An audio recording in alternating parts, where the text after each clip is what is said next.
Hello प्यारे बच्चों, स्वागत है आपका एक नई क्लास में। बच्चों आज की क्लास हम क्लास 10th मैथमेटिक्स के अंतर्गत जो आपका चैप्टर नंबर 8 है त्रिकोणमिति का अनुपात, तो उसके अंतर्गत बच्चों आज हम प्रश्नावली 8.1 को सॉल्व करने वाले हैं।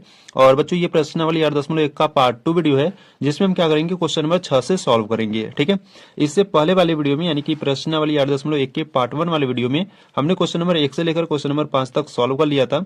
तो अगर आप प्रश्नावली 8.1 के पार्ट 1 वाले वीडियो को देखना चाहते हो तो बच्चों आपको क्या करना है, प्लेलिस्ट को चेकआउट कर लेना है। वहां पर आपको सभी वीडियो चैप्टर वाइज मिल जाएंगे। ठीक है, या बच्चों जो प्लेलिस्ट का लिंक है ना बच्चों, मैं आपको डिस्क्रिप्शन बॉक्स में दे दूंगा, तो वहां से भी आप देख सकते हो। ठीक है, तो ये जो वीडियो है बच्चों, ये प्रश्नावली 8.1 का पार्ट 2 वीडियो है, जिसमें हम क्या करेंगे, क्वेश्चन नंबर 6 से सॉल्व करेंगे। ठीक है, तो आ जाओ क्वेश्चन नंबर 6 पर। देखो क्वेश्चन नंबर 6 की बात करें तो क्वेश्चन नंबर 6 कर है, यदि कोण ए और कोण बी न्यून कोण हो जहां cos A equal to cos B, तो दिखाइए कि कोण A इक्वल टू कोण B। ठीक है, तो देखो बच्चों यहाँ पर जो कोण ए और जो कोण बी है ना, ये आपके क्या है, न्यून कोण है। ठीक है, और न्यून कोण की बात करें तो न्यून कोण क्या होता है, जो 90 अंश से छोटा होता है ना, वो आपका न्यून कोण होता है। ठीक है, जो 90 अंश से छोटा होता है वो आपका न्यून कोण होता है, और जो 90 अंश का होता है वो आपका सम कोण होता है, और जो 90 अंश से अधिक होता है वो आपका अधिक कोण होता है। ठीक है, तो इसको आपको ध्यान देना है। ठीक है, तो यहाँ पर आपको जो कोण ए है और कोण बी है वो आपके क्या है, न्यून कोण है। ठीक है, तो यहाँ पर आपको दो त्रिभुज आपको बनाना होगा। ठीक है,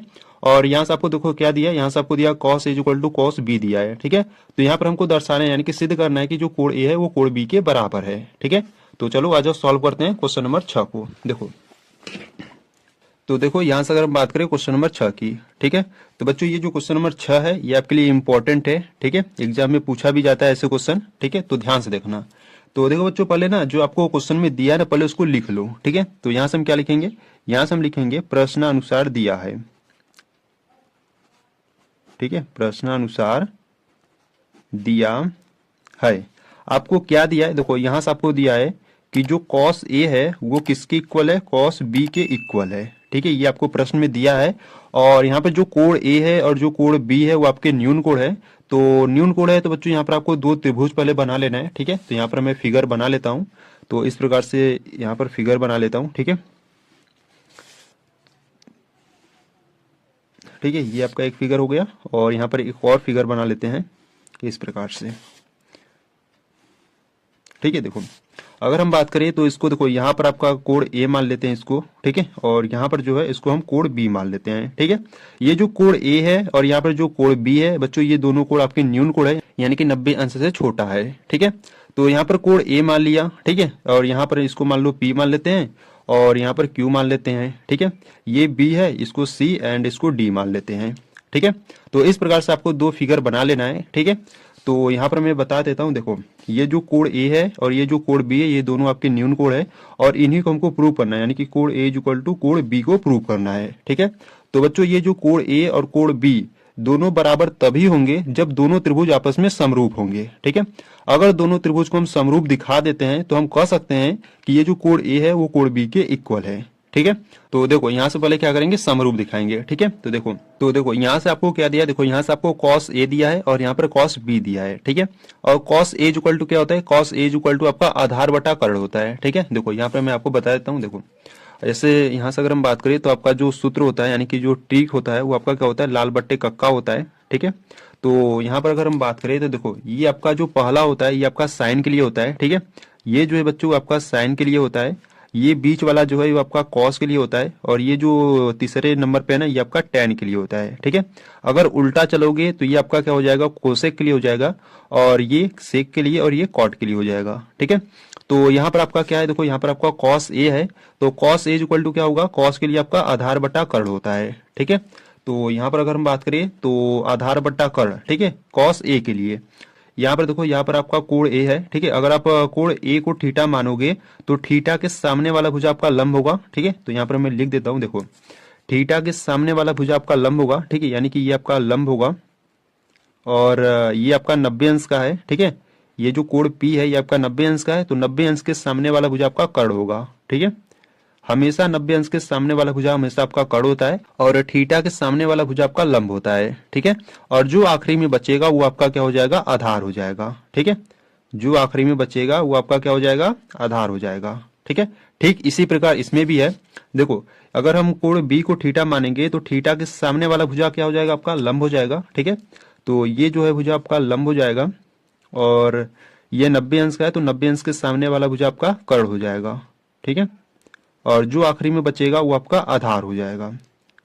ठीक है, इस प्रकार से मैं आपको बता दिया कि आपका जो लंब, कर्ण और आधार है कहाँ। ठीक है, तो देखो बच्चों यहाँ पर cos a है, तो cos a इक्वल टू क्या होता है, cos a equal to Aadhaar Aadhaar बटा कर्ण होता है। तो आधार आपका कितना है, आधार आपका pa है या ap है। ठीक है, आधार आपका क्या है, ap या pa कहो एक ही बात है। ठीक है, और कर्ण की बात करें तो कर्ण आपका aq है। ठीक है, कर्ण आपका क्या है, aq है। और इज इक्वल टू यहाँ पर देखो cos b है, तो cos b यानी कि इसमें, तो cos के लिए क्या होता है, आधार बट्टा कर्ण होता है, तो आधार इसमें आपका BC है। ठीक है, और कर्ण की बात करें तो कर्ण आपका क्या है, यहाँ पर BD है। ठीक है, कर्ण क्या है, BD है। ठीक है, तो देखो बच्चों यहाँ पर AP बट्टा AQ आ गया। ठीक है, देखो AP बट्टा AQ और BC बट्टा BD आ गया। ठीक है, तो ऐसा करते हैं ना, इस BC को क्या करते हैं, यहाँ पर लाते हैं और इस AQ को यहाँ पर भेज देते हैं। ठीक है, क्योंकि देखो जब ऐसा करोगे तो AP बट्टा, देखो जब BC को यहाँ पर लाओगे तो AP बट्टा BC होगा। ठीक है, देखो AP बट्टा BC होगा, यानी कि इनके संगत भुजा का अनुपात बराबर होगा। ठीक है, और AQ को यहाँ भेजोगे तो AQ बट्टा BD होगा, यानी कि AQ बट्टा BD होगा, ये भी संगत भुजा का अनुपात हो जाएगा। ठीक है, तो यहाँ पर क्या करते हैं, इस BC को यहाँ पर लाते हैं और AQ को यहाँ पर भेजते हैं। ठीक है, जो देखो यहाँ पर आपका AP है बट्टे AP बट्टे BC को यहाँ पर लाओ और इज इक्वल टू AQ को यहाँ पर भेजो। ठीक है, और बट्टे में आपका क्या है, BD है। ठीक है, तो देखो बच्चों दोनों त्रिभुज में, ठीक है, दोनों त्रिभुज में जो संगत भुजाएं का अनुपात है वो आपस में बराबर है। ठीक है, यानी कि AP बट्टा BC आ गया और AQ बट्टा BD आ गया। ठीक है, एक और भुजा का अनुपात हमको क्या करना है बच्चों, बराबर दिखाना है। ठीक है, वो कौन सा भुजा है, देखो वो आपका भुजा PQ और CD का अनुपात, यानी कि PQ बट्टा CD हमको दिखाना है बराबर में। ठीक है, तो इसको दिखाने के लिए देखो PQ बट्टा, देखो PQ बट्टा CD, ठीक है, इसको अगर हम बराबर में दिखा देते हैं, ठीक है, इसको और इसको, यानी कि इन दोनों भुजाओं का अनुपात और इसका, यानी कि ये जो आपका भुजा है PQ बटा CD, अगर इनको और इनको अगर आपस में बराबर दिखा देंगे तो हम कह सकते हैं कि भुजा भुजा समरूपता कसौटी से ये त्रिभुज आपस में क्या है, समरूप है। ठीक है, क्योंकि देखो बच्चों यहाँ से आपका AP बट्टा BC हो गया। ठीक है, और AQ बट्टा BD हो गया, और एक भुजा आपका बच रहा है PQ बट्टा CD बच रहा है। ठीक है, तो अगर हम PQ बट्टा CD के अगर इसके इक्वल दिखा देंगे तो हम कह सकते हैं कि जो भुजा भुजा समरूपता कसौटी से ये दोनों त्रिभुज आपस में समरूप हो जाएंगे। ठीक है, तो यहाँ से क्या करेंगे, यहाँ से देखो इसको बराबर दिखाने के लिए यहाँ पर हम क्या करेंगे, इसको K के इक्वल मान लेंगे। ठीक है, यानी कि ये जो AP बट्टा BC है इज इक्वल टू AQ बट्टा BD है, इसको हम क्या करेंगे, K के इक्वल मान लेंगे और इसको क्या करेंगे, समीकरण नंबर 1 बना लेंगे। ठीक है, अब देखो इसके आगे सॉल्व करते हैं। तो देखो पहले क्या करेंगे, इस AP बटा BC की इक्वल K दिखाएंगे। ठीक है, यानी कि AP बटा BC बराबर K लेंगे, फिर क्या करेंगे AQ बटा BD के बराबर K लेंगे। ठीक है, तो पहले क्या करेंगे, देखो पहले हम क्या करेंगे, AP बटा BC के बराबर K लेंगे। ठीक है, और यहाँ पे देखो BC आपका क्या है बच्चों, भाग में यानी कि बट्टे में है, जब इधर भेजोगे तो गुणा में हो जाएगा, यानी कि यहाँ से आपको मिलेगा AP is equal to K into BC मिलेगा। ठीक है, इसको क्या करो, समीकरण नंबर 2 बना लो। ठीक है, देखो AP बटा BC के बराबर एक बार K दिखा दिया। ठीक है, अब क्या करेंगे, AQ बटा BD के बराबर K दिखाएंगे। ठीक है, तो यहाँ पर हम लिखेंगे AQ बटा BD बराबर K। ठीक है, और BD बच्चों आपका बट्टे में है, इधर भेजोगे तो गुणा में हो जाएगा, यानी कि यहाँ से आपको मिलेगा AQ equal to K bracket में BD। ठीक है, इसको आपको समीकरण नंबर 3 बना लेना है। ठीक है, अब देखो यहां से अगर हम बात करें तो अब क्या करेंगे, त्रिभुज QPA और त्रिभुज DCB में क्या करेंगे, पाइथागोरस प्रमेय लगाएंगे। ठीक है, तो यहां से हम क्या करेंगे, यहां से हम लिखेंगे त्रिभुज QPA व त्रिभुज DCB में। ठीक है, त्रिभुज QPA व त्रिभुज DCB में हम क्या करेंगे, पाइथागोरस प्रमेय लगाएंगे। तो यहाँ पर अब लिख देता हूं पाइथागोरस प्रमेय से। ठीक है, पाइथागोरस प्रमेय से। ठीक है, ये जो हम कर रहे हैं ना बच्चों, ये हम क्या कर रहे हैं, इसको इक्वल दिखाने के लिए कर रहे हैं। ठीक है, इसको आपको ध्यान देना है। ठीक है, तो यहाँ पर जब हम पाइथागोरस प्रमेय लगाएंगे तो पाइथागोरस आप प्रमेय जानते हो, मैं यहाँ पर सूत्र लिख देता हूँ। देखो यहाँ से अगर हम बात करें पाइथागोरस प्रमेय की, तो पाइथागोरस प्रमेय कहता है कि कर्ण का स्क्वायर इज इक्वल टू लंब का स्क्वायर और प्लस आधार का स्क्वायर। ये आपका क्या होता है, पाइथागोरस प्रमेय होता है। ठीक है, तो देखो बच्चों, यहाँ से अगर हम बात करें, ठीक है, तो देखो यहाँ पर नेक्स्ट पेज ले लेते हैं, ठीक है। देखो यहाँ से अगर हम बात करें तो पहले क्या करते हैं, त्रिभुज QPA में पाइथागोरस प्रमेय लगाएंगे, ठीक है। तो देखो यहाँ से अगर हम बात करें, पहले इस त्रिभुज में पाइथागोरस प्रमेय लगाएंगे, ठीक है। तो यहाँ पर आप लिखेंगे त्रिभुज QPA में, ठीक है। देखो पाइथागोरस प्रमेय क्या होता है, कर्ण का स्क्वायर इज इक्वल टू लंब का स्क्वायर प्लस आधार का स्क्वायर, ठीक है। तो कर्ण का स्क्वायर यानी कि कर्ण का स्क्वायर आपका क्या है, AQ है, ठीक है। तो AQ का स्क्वायर इज इक्वल टू लंब का स्क्वायर यानी कि PQ का स्क्वायर और प्लस आधार का स्क्वायर यानी कि AP का स्क्वायर, ठीक है। इस प्रकार से इसको क्या करना है ना, अभी इसको इसी प्रकार से छोड़ो और यहाँ पर इसमें क्या करते हैं, पाइथागोरस प्रमेय लगाते हैं, ठीक है। जब इसमें पाइथागोरस प्रमेय लगाओगे यानी कि त्रिभुज DCB में, ठीक है, त्रिभुज DCB में जब पाइथागोरस प्रमेय लगाओगे तो क्या हो जाएगा, कर्ण का स्क्वायर यानी कि BD का स्क्वायर, ठीक है, इज इक्वल टू लंब का स्क्वायर यानी कि DC का स्क्वायर और प्लस आधार का स्क्वायर यानी कि BC का स्क्वायर, ठीक है। इसको क्या करो, इसको आपको समीकरण नंबर 4 बना लेना है, ठीक है। अब देखो यहाँ से अगर हम बात करें तो यहाँ पर देखो ये क्या है, AQ का square is equal to PQ का स्क्वायर प्लस AP का स्क्वायर, ठीक है। AQ के स्थान पर हम क्या रख सकते हैं, देखो AQ की बात करें तो देखो यहाँ पर हम AQ के स्थान पर हम देखो क्या रख सकते हैं, देखो यहाँ पर समीकरण नंबर 3 क्या है, AQ is equal to K into BD है, ठीक है। तो इस AQ के स्थान पर हम ये रख सकते हैं, ठीक है। तो यहाँ पर देखो, यहाँ पर अगर हम बात करें तो AQ के स्थान पर हम इस K इंटू BD को रख सकते हैं, ठीक है, K इंटू BD को रख दिए, ठीक है। और स्क्वायर है तो यहाँ पर हम स्क्वायर लगा देते हैं, ठीक है, बराबर PQ की बात करें तो देखो PQ के बराबर हम कुछ रख सकते हैं, नहीं रख सकते, तो यहाँ पर क्या करो, PQ ही लिखो, ठीक है। और प्लस यहाँ पर AP का स्क्वायर है, ठीक है। तो AP के बराबर हम क्या लिख सकते हैं, देखो AP इज इक्वल टू क्या है, K इंटू BC है, ठीक है। तो AP के स्थान पर हम ये K इंटू BC रख सकते हैं, ठीक है। तो यहाँ पर रखो, AP के स्थान पर क्या रखेंगे, AP के स्थान पर रखेंगे K इंटू में BC और इसका क्या है, स्क्वायर है, ठीक है। अब इसको सॉल्व करते हैं, ठीक है। एक बार देखो बच्चों, मैं आपको फिर से बता दे रहा हूँ ये कैसे यहाँ पर सभी मान को रखें। देखो यहाँ पर AQ का स्क्वायर है, ठीक है। अभी क्या करो, स्क्वायर को भूल जाओ, ठीक है। AQ को देखो, AQ इज इक्वल टू अगर हम बात करें तो देखो AQ इज इक्वल टू यहाँ पर क्या है, समीकरण नंबर 3 से AQ is equal to K into BD है, ठीक है। तो AQ के स्थान पर इस K इंटू BD को रख दिया और यहाँ पर स्क्वायर है तो स्क्वायर लगा दिया, ठीक है, बराबर बराबर, ठीक है।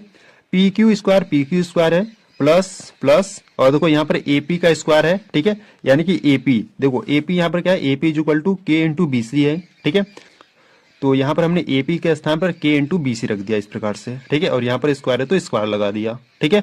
अब इसको थोड़ा सा सॉल्व करते हैं। तो देखो यहाँ पर अगर हम बात करें तो देखो अगर इसको स्क्वायर को अलग अलग दोगे तो यहाँ पर आपका क्या हो जाएगा, K स्क्वायर हो जाएगा और इंटू में BD है तो BD का स्क्वायर हो जाएगा, ठीक है, इज इक्वल टू यहाँ पर आपका PQ का स्क्वायर ही रहेगा और प्लस इसको भी स्क्वायर क्या करो, अलग अलग दे दो, तो यहाँ पर K स्क्वायर हो जाएगा और इंटू BC का स्क्वायर हो जाएगा, ठीक है। तो बच्चों ऐसा करते हैं ना, इसको क्या करते हैं, इधर भेजते हैं, ठीक है। जब इसको इधर भेजोगे तो इधर प्लस का है, इधर जाएगा तो माइनस का हो जाएगा, ठीक है।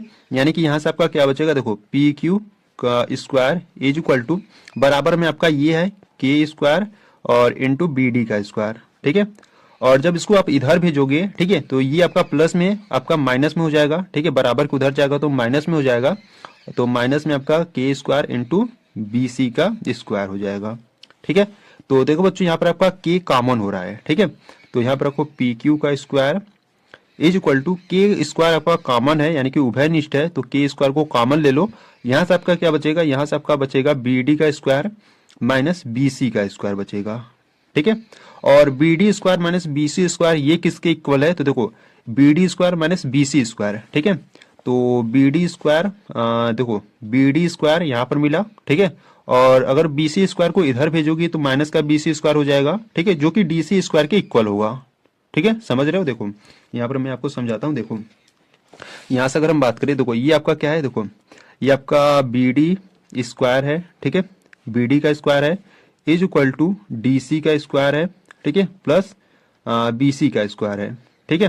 तो यहाँ पर देखो अगर हम बात करें तो इस BC को क्या करो ना, इधर भेजो, ठीक है, इस BC को इधर भेजोगे तो यहाँ पर आपका हो जाएगा BD का स्क्वायर है ही, इसको इधर भेजोगे तो माइनस का आपका BC का स्क्वायर हो जाएगा इज इक्वल टू आपका बचेगा DC का स्क्वायर, ठीक है। तो ये डीसी का स्क्वायर किसके इक्वल होगा, BD square minus BC square के इक्वल होगा। ठीक है, तो देखो यहाँ पर आपका क्या है, BD square minus BC square. ठीक है, तो इसके स्थान पर हम क्या रख सकते हैं, इसके स्थान पर हम डीसी स्क्वायर लिख सकते हैं। ठीक है, कैसे लिखेंगे, समीकरण नंबर 4 से लिखेंगे। ठीक है, तो यहाँ से हम क्या करेंगे, यहाँ पर इसके स्थान पर हम क्या लिखेंगे, इसके स्थान पर देखो यहाँ पर पहले इसको लिख लेता हूँ, यहाँ पर पी क्यू का स्क्वायर इज इक्वल टू यहाँ पर के का स्क्वायर, इसके स्थान पर हम क्या रखेंगे, इस डीसी स्क्वायर को रखेंगे। ठीक है, तो यहाँ पर आपका क्या आ जाएगा, डीसी का स्क्वायर आ जाएगा। ठीक है, समझे ना कैसे लिखे, यहाँ पर मैं आपको समझा दिया हूँ। ठीक है, अगर आपको समझ में नहीं आया तो वीडियो को थोड़ा सा बैक करो, एक बार फिर से देखो, अच्छे तरीके से समझ लो। ठीक है, तो ये इतना आपको मिल गया। तो देखो बच्चों, यहाँ से अगर हम बात करें तो ये आपका क्या है, स्क्वायर में है। ठीक है, ये जो है पी क्यू स्क्वायर में, स्क्वायर को इधर भेजोगे तो ये आपका अंडर रूट में चला जाएगा। ठीक है, देखो यहाँ पर अगर P Q is equal to square को इधर भेजोगे, स्क्वायर को इधर भेजोगे तो ये आपका अंडर रूट में चला जाएगा, यानी कि यहाँ पर आपका हो जाएगा के स्क्वायर और इनटू में डीसी का स्क्वायर। ठीक है, तो P Q is equal to, देखो ये स्क्वायर और ये स्क्वायर, ठीक, ये करड़े से कैंसिल आउट हो जाएंगे, यानी कि ये स्क्वायर और ये स्क्वायर करड़े से कैंसिल आउट हो जाएंगे, तो आपका क्या बचेगा, आपका बचेगा के इंटू डीसी बचेगा। ठीक है, के इंटू डीसी बचेगा, और डीसी को क्या करो ना बच्चों, इसके बट्टे में भेज दो। ठीक है, डीसी गुणा में है, इधर आएगा तो बट्टे में आ जाएगा, यानी कि पी क्यू बट्टे डीसी आ गया। ठीक है, जो कि के इक्वल हो गया। ठीक है, अब इसको क्या करो, समीकरण नंबर 5 बना दो। ठीक है, अब देखो बच्चों, हमको यहाँ पर क्या प्रूव करना था, देखो हमको यहाँ पर प्रूव करना था, ये जो पी क्यू बटे सी डी है ना, इसको हमको क्या करना था, बट्टे में लाना था, यानी कि पी क्यू बटे सी डी को लाना था, और ये किसके इक्वल लाना था, इन दोनों भुजाओं के इक्वल लाना था।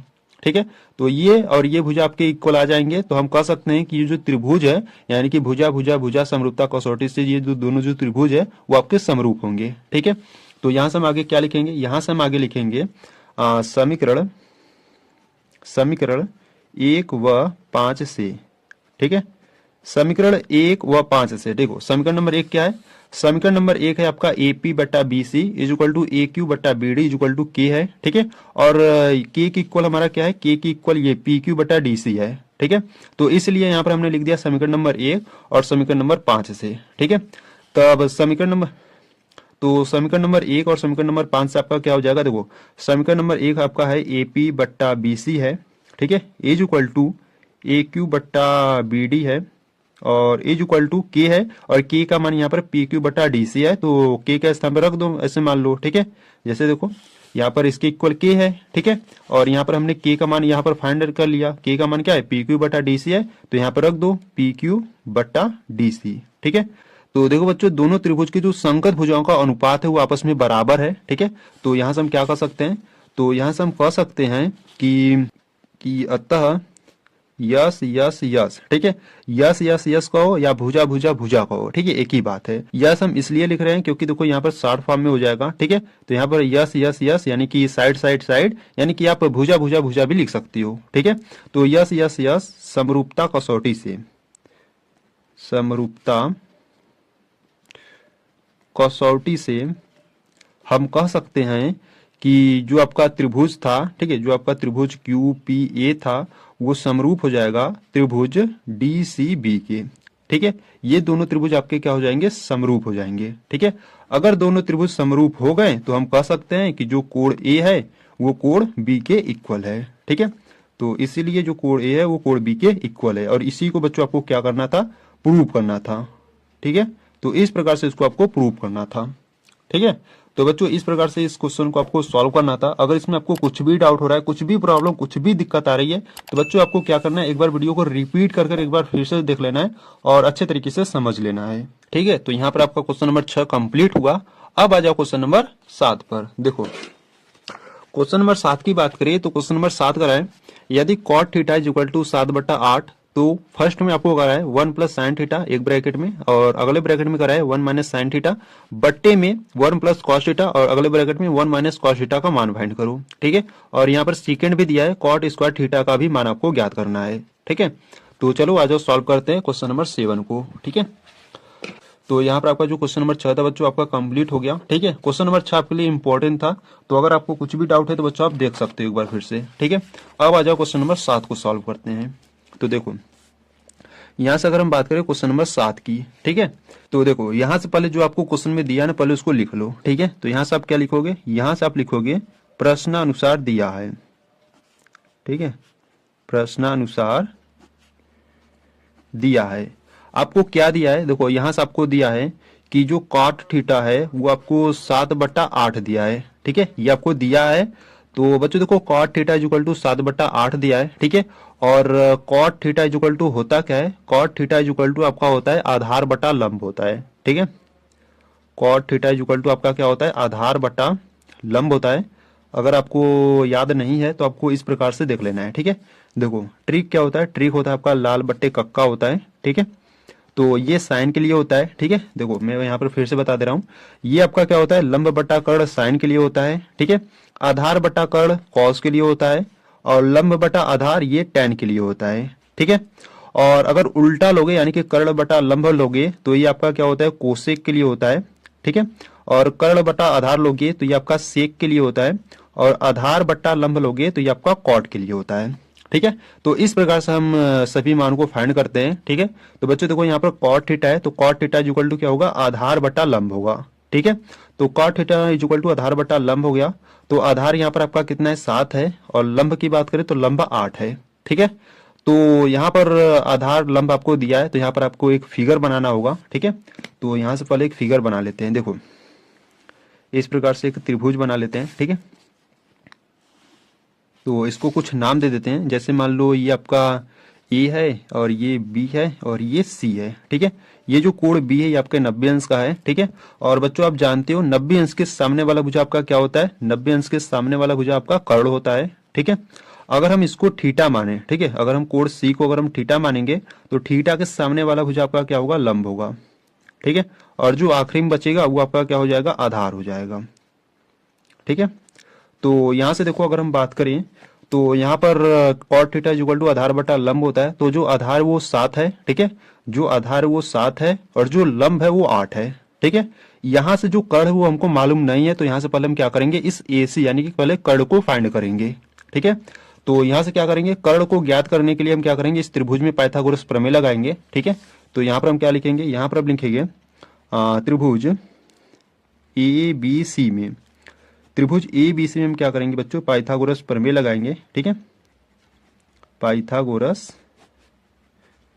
प्रमेय से देखो, पाइथागोरस प्रमेय की बात करें तो पाइथागोरस प्रमेय क्या होता है, पाइथागोरस प्रमेय होता है कर्ण का स्क्वायर इज इक्वल टू लंब का स्क्वायर और प्लस आधार का स्क्वायर, ये आपका पाइथागोरस प्रमेय होता है। ठीक है, तो देखो यहां से अगर हम बात करें कर्ण की, तो कर्ण आपका क्या है, कर्ण आपका AC है। ठीक है, तो यहाँ पर रखो AC, स्क्वायर लगाओ, इज इक्वल टू लंब की बात करें तो लंब आपका AB है।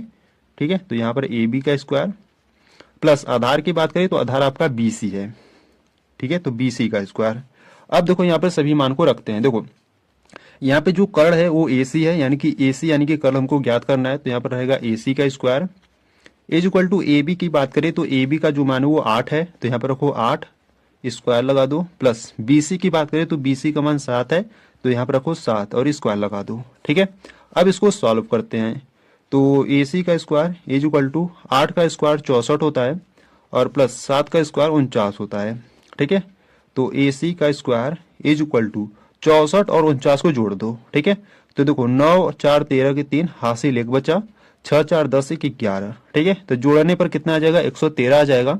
तो स्क्वायर को इधर भेजोगे तो ये अंडर रूट में चला जाएगा, तो यहाँ पर आपको बचेगा AC is equal to under root में 113 बचेगा। ठीक है, तो बच्चों यहाँ पर जो AC का मान है वो कितना आ गया, AC का मान अंडर रूट में 113 आ गया। ठीक है, यानी कि ये जो कर्ण है वो आपका कितना आ गया, अंडर रूट में 113 आ गया। ठीक है, तो यहाँ से हमको क्या फाइंड करना था, तो देखो, तो यहाँ से हमको फाइंड करना था, देखो फर्स्ट के लिए अगर हम बात करें, ठीक है, फर्स्ट के लिए अगर हम बात करें तो फर्स्ट में हमको फाइंड करना था 1 प्लस साइन थीटा।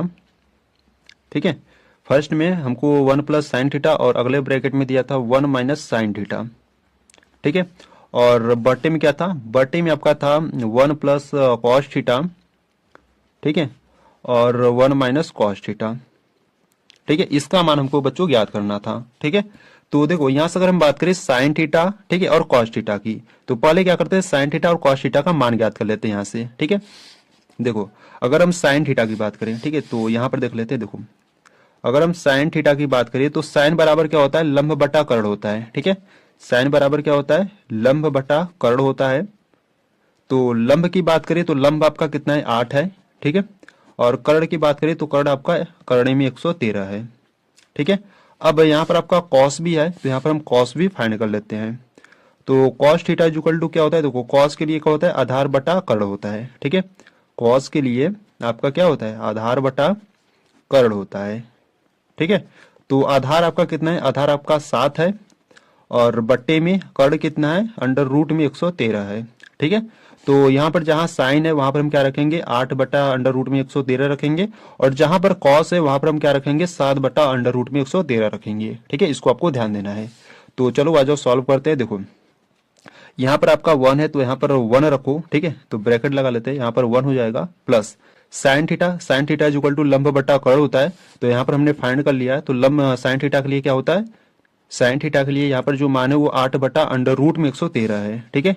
8 बटा अंडर रूट में 113 है, ठीक है। ब्रैकेट को बंद करो और अगले ब्रैकेट में को सॉल्व करो। देखो 1 माइनस साइन थीटा, तो साइन के लिए क्या है, 8 बट्टा अंडर रूट में 113 है, ठीक है। बट्टे में आओ, अब इसको देखो, यहाँ पर क्या करो, ब्रैकेट लगाओ, यहाँ पर 1 लिखो प्लस कॉस थीटा के लिए अगर हम बात करिए तो कॉस थीटा इक्वल टू आधार बट्टा कर्ण होता है। तो यहाँ पर आधार 7 है और कर्ण 113 अंडर रूट में है, ठीक है। तो कॉस थीटा के लिए एकदम टोटल आपका 7 बट्टा अंडर रूट में 113 है, ठीक है। तो कॉस थीटा का स्थान क्या रखेंगे, कॉस थीटा का स्थान रखेंगे 7 बट्टा अंडर रूट में 113 रखेंगे, और अगले ब्रैकेट में 1 माइनस, देखो कॉस थीटा है तो यहाँ पर क्या रखेंगे, 7 बट्टा अंडर रूट में 113 रखेंगे, ठीक है। अब बच्चों इनको क्या करना है, सॉल्व करना है, ठीक है। तो चलो आ जाओ इसको सॉल्व करते हैं, ठीक है। तो यहाँ से नेक्स्ट पेज को ले लेते हैं, ठीक है। देखो यहाँ से अगर हम बात करें तो देखो ये जो अंडर रूट में 113 है ना, इसका गुणा इसमें करो, ऐसा ना, ऐसा मत करो, ठीक है। ऐसा करो ना, यहाँ पर वर्गांतर का फार्मूला लगा दो, ठीक है। अब वर्गांतर का फार्मूला आपको याद होना चाहिए, ठीक है। देखो वर्गांतर के फार्मूले की बात करें तो वर्गांतर का फार्मूला होता है A square minus B square is equal to, एक ब्रैकेट में ए प्लस बी होता है और अगले ब्रैकेट में ए माइनस बी होता है, ठीक है। ये आपका वर्गांतर का फार्मूला होता है। तो बच्चों देखो एक ब्रैकेट में 1 प्लस 8 बट्टा अंडर रूट में 113 है, और एक ब्रैकेट में 1 माइनस 8 बट्टा अंडर रूट में 113 है, ठीक है। तो जब यहाँ पर वर्गांतर का सूत्र लगाओगे यानी कि इसका यूज करोगे तो यहाँ पर क्या हो जाएगा, एक का स्क्वायर माइनस इसका स्क्वायर हो जाएगा 8 बट्टा अंडर रूट में 113 का, ठीक है। तो यहाँ पर हम क्या करेंगे, वर्गांतर का फार्मूला का यूज करेंगे, ठीक है। तो देखो यहाँ से अगर हम बात करें तो यहाँ पर आपका हो जाएगा ब्रैकेट में 1 का स्क्वायर माइनस 8 बट्टा अंडर रूट में 113 का स्क्वायर हो जाएगा, ठीक है। तो यहाँ पर स्क्वायर कर देते हैं, ठीक है, और इस प्रकार से इसको लिख देते हैं, ठीक है। तो यहाँ पर वर्गांतर का फार्मूला लगा दिया, और बट्टे में भी क्या करेंगे, वर्गांतर का फार्मूला यूज करेंगे, ठीक है। तो यहाँ पर भी क्या हो जाएगा आपका, यहाँ पर भी आपका हो जाएगा 1 का स्क्वायर और माइनस 7 बट्टा अंडर रूट में 113 का स्क्वायर हो जाएगा, ठीक है। ये वर्गांतर का फार्मूला हमने लगा दिया, ठीक है। देखो बच्चों मैं आपको फिर से एक बार बता दे रहा हूँ, यहाँ पर हमने इसको कैसे सॉल्व किया। देखो वर्गांतर का फार्मूला होता है A square minus B square is equal to होता है, एक ब्रैकेट में ए प्लस बी और दूसरे ब्रैकेट में होता है ए माइनस बी होता है, ठीक है। तो यहाँ पर अगर हम बात करें तो ए के स्थान पर, ठीक है, देखो एक ब्रैकेट में ए प्लस बी है, ठीक है। तो ए के स्थान पर क्या है, 1 है, ठीक है। ए के स्थान पर 1 है, और प्लस बी के स्थान पर क्या है, 8 बट्टा अंडर रूट में 113 है, ठीक है। बी के स्थान पर क्या है, 8 बट्टा अंडर रूट में 113 है। और यहाँ पर अगर हम बात करें ए माइनस बी की, तो ए के स्थान पर 1 है, माइनस बी के स्थान पर क्या है, 8 बट्टा अंडर रूट में 113 है, ठीक है। ब्रैकेट लगा दो। तो ये किसके इक्वल होगा, ए स्क्वायर माइनस बी स्क्वायर के इक्वल होगा, ठीक है। तो देखो ए का मान क्या था, ए का मान 1 था, तो यहाँ पर 1 का स्क्वायर हो गया, माइनस बी का मान क्या था, बी का मान 8 बटा अंडर रूट में 13 था, तो यहाँ पर आपका 8 बटा अंडर रूट में 113 का स्क्वायर हो जाएगा, ठीक है। तो ये इसके इक्वल हो जाएगा जो कि हमने यहाँ पर इसको लिखा है, ठीक है। इसी प्रकार से यहाँ पर नीचे वाले को भी हमने सॉल्व किया है, ठीक है। अब इसके आगे सॉल्व करते हैं। तो देखो यहाँ पर अगर हम बात करें, देखो यहाँ से अगर हम बात करें तो 1 का स्क्वायर आपका 1 ही होगा, ठीक है। 1 का जो स्क्वायर होगा वो आपका 1 होगा, माइनस 8 का स्क्वायर, देखो अलग अलग करो, 8 का स्क्वायर करोगे तो आपको 64 मिलेगा, ठीक है। और अंडर रूट में 113 का जब स्क्वायर करोगे तो स्क्वायर और अंडर रूट कैंसिल आउट हो जाएगा, ठीक है। तो यहाँ से आपको 113 मिलेगा, ठीक है। बट्टे में ऐसे ही यहाँ पर जब 1 का स्क्वायर करोगे तो आपको 1 मिलेगा, माइनस 7 का स्क्वायर करोगे तो 49 मिलेगा, और बट्टे में अंडर रूट में जो 113 स्क्वायर करोगे तो आपको 113 मिलेगा, क्योंकि स्क्वायर और अंडर रूट कैंसिल आउट हो जाएगा, ठीक है। अगर समझ में नहीं आया तो देखो मैं यहाँ पर आपको ओपन करके यानी कि एकदम आपको अच्छे तरीके से समझाता हूँ। देखो यहाँ पर अगर हम बात करें तो देखो यहाँ पर आपका 8/√में 113 है, ठीक है, और इसका क्या है होल स्क्वायर है, ठीक है। तो यहाँ पर हम क्या करेंगे, ये स्क्वायर जो है ना बच्चों अलग अलग देंगे, यानी कि यहाँ पर हम क्या करेंगे 8 का स्क्वायर करेंगे और बट्टे में √में 113 का स्क्वायर इस प्रकार से करेंगे, ठीक है। तो 8 का स्क्वायर करोगे तो 64 हो जाएगा, और जब इसका स्क्वायर करोगे तो ये स्क्वायर और ये अंडर रूट कैंसिल आउट हो जाएगा, तो यहाँ से आपका बचेगा 113 बचेगा, ठीक है। तो इस प्रकार से हमने सॉल्व किया है इसको, ठीक है। इसी प्रकार इसको भी हमने इसी प्रकार से सॉल्व किया है, ठीक है। तो देखो अब इसको सॉल्व करते हैं आगे। 113 का गुणा 1 में करोगे तो आपका कितना मिलेगा 113 मिलेगा, ठीक है, और माइनस में 64 हो जाएगा, और बट्टे में देखो बट्टे में क्या आ जाएगा 113 आ जाएगा, ठीक है। अब सबके बट्टे आओ, 113 का गुणा 1 में करोगे तो 113 मिलेगा, माइनस में 49 हो जाएगा, और सबके बट्टे 113 हो जाएगा, ठीक है। तो यहाँ पर आपका 113 आपका कैंसिल आउट हो जाएगा, ठीक है। तो यहाँ से आपका क्या बचेगा, देखो 113 में से 64 घटाओगे तो आपका कितना बचेगा 49 बचेगा, ठीक है। 113 में से 64 को घटाओगे तो आपका कितना बचेगा 49 बचेगा, और 113 में से 49 को घटाओगे तो आपका कितना बचेगा 64 बचेगा, ठीक है। तो इनको सॉल्व करने पर हमारा कितना आ गया 49/64 आ गया, और यही आपका क्या होगा आंसर होगा, ठीक है। तो बच्चों इस प्रकार से आपको इसको सॉल्व करना था, ठीक है। यानी कि ये जो क्वेश्चन नंबर फर्स्ट आपको दिया था ना, इसको इस प्रकार से आपको सॉल्व करना था, ठीक है। अगर इसमें आपको कुछ भी दिक्कत हो रहा है तो बच्चों आपको क्या करना है, एक बार वीडियो को रिपीट करके एक बार फिर से देखना है और अच्छे तरीके से समझ लेना है, ठीक है। यहाँ पर फर्स्ट वाले को तो हमने सॉल्व कर लिया, पर यहाँ पर एक सेकेंड वाला एक और है, ठीक है। तो उसको भी यहाँ पर सॉल्व कर लेते हैं। देखो यहाँ से अगर हम बात करें यहीं पर देख लेते हैं, देखो सेकेंड वाले की, ठीक है। तो बच्चों देखो सेकेंड में आपको क्या दिया है, सेकेंड में आपको कॉट स्क्वायर थीटा का मान ज्ञात करना है, ठीक है। कॉट स्क्वायर थीटा का मान हमको ज्ञात करना है, ठीक है। तो यहां से अगर हम बात करें कॉट स्क्वायर थीटा, तो कॉट थीटा का मान यहाँ पर हमको दिया ही था, देखो कॉट थीटा का मान हमको 7/8 आपको दिया ही था, तो यहाँ पर क्या करो रख दो। देखो कॉट थीटा का मान क्या आपको दिया था 7/8 दिया था, यहाँ पर स्क्वायर है तो स्क्वायर लगा दो, ठीक है। तो 7 का स्क्वायर करो, तो 7 का स्क्वायर करोगे तो 49 हो जाएगा, और 8 का करोगे तो 64 हो जाएगा, ठीक है। तो इसका ये आपका आंसर हो जाएगा इस प्रकार से, ठीक है। तो सेकेंड वाला का जो आंसर है वही आपका जो फर्स्ट वाला था वही आंसर है, ठीक है। यानी कि दोनों का आंसर जो है बच्चों वो सेम है, ठीक है। तो अगर आपके बोर्ड एग्जाम में यही वाला क्वेश्चन आता है तो यहाँ से आपको आंसर भी चेक कर लेना है, ठीक है। यानी कि अगर एकदम सेम अगर आपको यही क्वेश्चन देगा तो बच्चों यहाँ पर डायरेक्ट आप आंसर भी चेक कर सकते हो। अगर इसका स्क्वायर करोगे तो 49 हो जाएगा, इसका स्क्वायर करोगे तो 64 हो जाएगा, ठीक है। ये तो सेकेंड वाला था, और फर्स्ट वाला का भी यही आंसर आया था, ठीक है। यानी कि दोनों का जो आंसर है सेम है, तो इस प्रकार से आप चेकआउट भी कर सकते हो, ठीक है। तो बच्चों ये आपका जो क्वेश्चन नंबर 7 था ये आपका कंप्लीट हुआ।